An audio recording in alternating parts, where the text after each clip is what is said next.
The Thanksgiving holiday weekend was well underway when families in a Bronx homeless shelter witnessed one of their neighbors behaving erratically. That neighbor was a 22-year-old woman identified as Damone Fleming, also known as Brenda. Damone had two little baby boys, a 3-year-old and an infant only 11 months old. She lived in an apartment at the family homeless shelter with her two babies and the father of her youngest son, 31-year-old Columbus, Canada. For days, Damone had been speaking to her boyfriend's aunt obsessively about demons. She said that her two baby boys are devils and she was afraid of them, referring to the 11-month-old and the 3-year-old baby boys. No one knew how far Brenda would go to fight these so-called demons, never realizing the demon wasn't in those babies. The demon was living inside of her.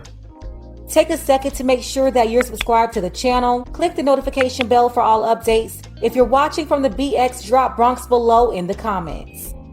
The day after Thanksgiving 2022 on Black Friday, Brenda and her boyfriend Columbus, they were not getting along.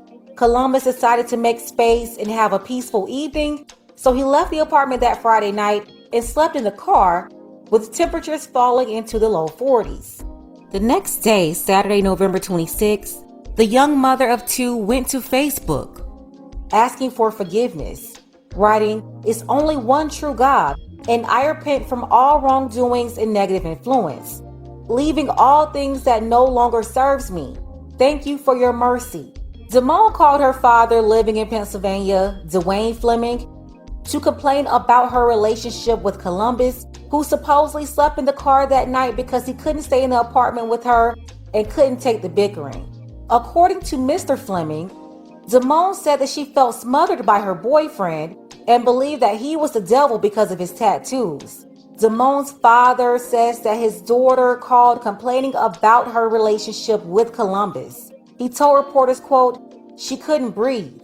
She said it was the relationship with Columbus." A couple of hours after speaking to her father, Damone's neighbors saw her running around naked, making lots of noise, and burning objects in the kitchen. At some point, she was yelling and screaming outside, witnesses hearing her say, "What have I done? What have I done?" The officers arrived on scene, remaining on site for about 30 minutes before taking Damone with them. Because they believed that she was nonviolent, they ended up dropping her off to the hospital for a mental evaluation. Sometime later, her boyfriend Columbus came back to the apartment where he made the horrific discovery. The father started yelling, "Somebody help, somebody help." 911 was called. They came back to the apartment where they found the two baby boys in the bathtub. Paramedics tried to resuscitate the babies, but they were pronounced deceased at the hospital. Mother of two young boys found with wounds in a bathtub in the Bronx faces criminal charges and may be arraigned as soon as tonight. CBS 2's Christy Kalishian spoke with one of the boys' fathers. Rest easy, young kings. Just one of the many messages written on the memorial sitting outside the shelter. 3-year-old Deshaun Fleming and 11-month-old Octavius Fleming, Canada, were found dead in a bathtub on Saturday. The two boys are half-brothers, both related to their mom, Fleming, Canada, and the two boys lived in a shelter in the Bronx. Canada's family commenting on the shelter system in the city, run by ACS, Administration for Children's Services. All family shelters need to be more professional and more hands-on with the family safety and mindful of the residents of the shelter around the city. The ACS saying in a statement, quote, "The safety and well-being of New York City's children is our top priority. We are investigating this case with the NYPD. My daughter's not a bad child. I raised her myself, so I know her. We spoke with Fleming's father, who lives in Pennsylvania. He says he spoke with his daughter just before police were called on her Saturday, saying she felt smothered in her relationship, but wasn't threatening to hurt others or herself. I really didn't understand how the police came and the ambulance came and they took her away and didn't check on my grandkids. Funeral arrangements for the boys are still being made by Fleming's family. They're hoping it will take place around December 17th in the Mount Hope section of the Bronx. Christy Kalishian, CBS 2 News. I just want to say, fuck your daughter, okay? Fuck your daughter and fuck you, man, okay? You let your grandchildren down, motherfucker, okay? You let your grandchildren down and shit, okay? What you were supposed to do when she was calling you with that erratic bullshit, talking crazy, talking loud and crazy and shit, what you were supposed to do is you were supposed to put her on hold. Don't tell her nothing. Just put her on hold and call the NYPD and tell them you needed a welfare check on 2 babies. Okay? That's what you're supposed to do. All right? Tell them that your daughter has mental health issues and you fear for the safety of the child and that you would like a child services person to be present as well so that they can take their ass over there, so they can take their ass over there and look at her and then take them fucking kids. Or better yet, I didn't take into account the father and shit. It must be my social conditioning. You could have, if you had the guy's number, you had the daddy's number, if she was smart, cognizant enough to give you the number to her baby daddy, you could call that nigga and find out that he's in the car and then tell him go upstairs and get his babies by any means necessary, and you cash up him some money for a motel for that night, and then you call the police and tell them to do a welfare check on your daughter because she has mental health issues and she may be a danger to herself and others and whatnot. She's crazy.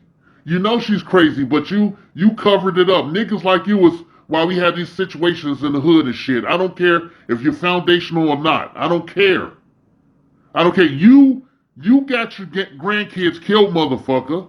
Okay, you got your grandkids killed, and I want your daughter to get the deletion penalty and shit for that, okay? She needs to go to the lower room. Okay, any mother, that is the worst thing a mother can do, is take out her own babies that she set up with 9 months and nurtured these babies and had these babies, then she deleted them. And I guess it gives a whole new meaning. That shit they used to say when I was a kid growing up, I brought you into this world and I'll take you out. They mean that literally, apparently. Alright, but you're a piece of shit. You stop covering for your daughter. She's not human. She's not human. She's a devil. Okay?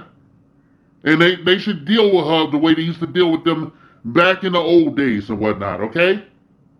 Alright, I'll put her in the same category as that motherfucker that went over to Buffalo and shot out them old people in that fucking grocery store. She's in that same goddamn category. She murdered her sons. Alright, she murdered the boys, okay? Young kings, she murdered. Okay? I ain't got shit to say about the news coverage of this crap. Okay, it's just the usual bullshit. They only cover it to show that we are less than on the world stage. Alright? And you proved that and shit. You failed your daughter. What did you do to your daughter to make her crazy? Since you happen to be one of the, this statistic of, black men make up 54% of married people in our ethnic community. They're married. They take care of their children and shit. The other half is, shit like your daughter, who can't keep her legs closed, who don't know there's multiple double-digit, triple-digit forms of birth control and programs to help her deal with postpartum depression. You could have brought your daughter to where you live, or you could have drove to where she is and take a look around and pop up and shit, because she's crazy. She got some kind of weird religion, nutty, fruity shit. If I was the baby's daddy, that would have never fucking happened. That would have never happened and shit. I put my ass on, I jump on a live wire to save my boys. What did you do? What did you do? Okay? You failed. You failed your shitty daughter. Then I hope she burns. I want her to burn for that shit.